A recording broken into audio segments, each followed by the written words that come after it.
मेरे पापा मेरा वो गुरूर है जो आप तो क्या कोई भी नहीं तोड़ सकता। उन्होंने अपनी जिंदगी में ढेर सारे पैसे नहीं कमाया, लेकिन मान सम्मान बहुत कमाया। जो इंसान जिंदगी भर सर उठाकर चला है, उन्हें मैं अपनी वजह से आपके सामने सर झुकाने नहीं दूंगी। मेरे पापा बगैर किसी गलती के आप लोगों से माफी मांगने नहीं आएंगे, फिर भले ही आपको रिश्ता चलाना हो या ना चलाना हो। प्रिया ने कड़े शब्दों में अपना ससुराल वालों के सामने अपना फैसला सुना दिया। ओह, तो तुम अपने बाप के लिए हमसे जुबान लगाओगी?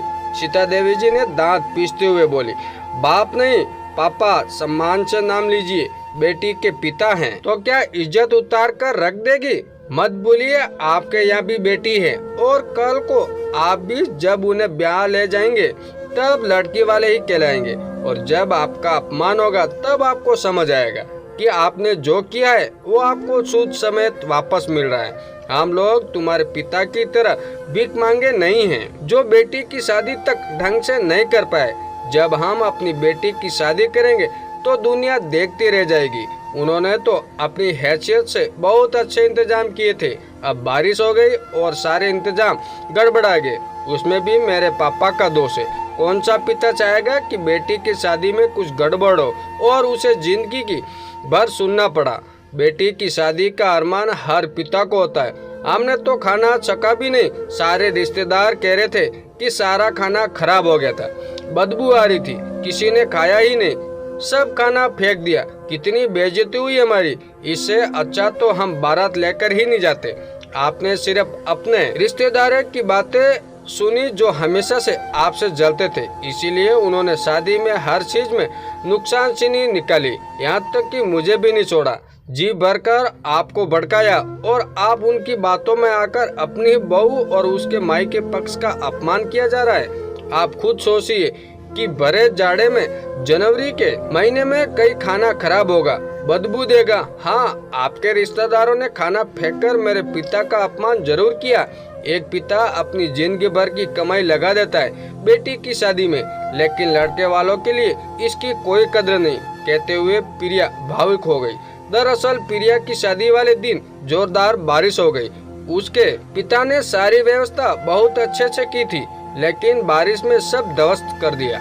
रिश्तेदार तो कमियां निकालने के लिए बैठे ही रहते हैं। उस समय किसी ने बात को संभाला नहीं, बल्कि हर कोई ससुर जी और सासू माँ को भड़काने में लगा रहा, और रिश्तेदारों ने प्रिया के पिता की बेइज्जती की। वो बेचारी बेटी के लिए चुपचाप सर झुकाए हाथ जोड़े सबकी अपमानजनक बातें सुनते रहे कि अगर वो इस समय कुछ बोले तो जिंदगी भर उनकी बेटी को सुनना पड़ेगा। बात वहीं पर खत्म नहीं हुई।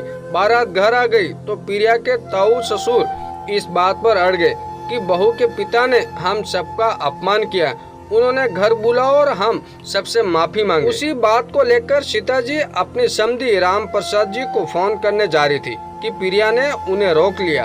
उनके बीच बातचीत चल ही रही थी कि प्रिया के ससुर जी के परम मित्र कैलाश जी परिवार सहित घर आ गए, और आते ही सबसे पहले सासू माँ से बोले, वाह भाभी, हमने आज तक किसी शादी में इतना बढ़िया इंतजाम नहीं देखा और न ही इतना बढ़िया खाना खाया।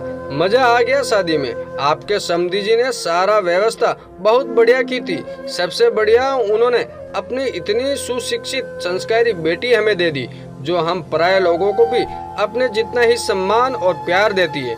हमें हमारी समधी और समधन जी का आभार प्रकट करना चाहिए। कैलाश भैया, आपको हमारे यहाँ की शादी में कोई कमी नहीं लगी। यहाँ तो हमारा हर रिश्तेदार कमियां ही कमियां गिनवा रहा है। ऐसा लग रहा है वहाँ कुछ अच्छा हुआ ही नहीं। सीता देवी कैलाश जी की बात सुनकर थोड़ा नरम पड़ते हुए बोली, भाभी, अपने रिश्तेदारों की तो बात ही मत करिए।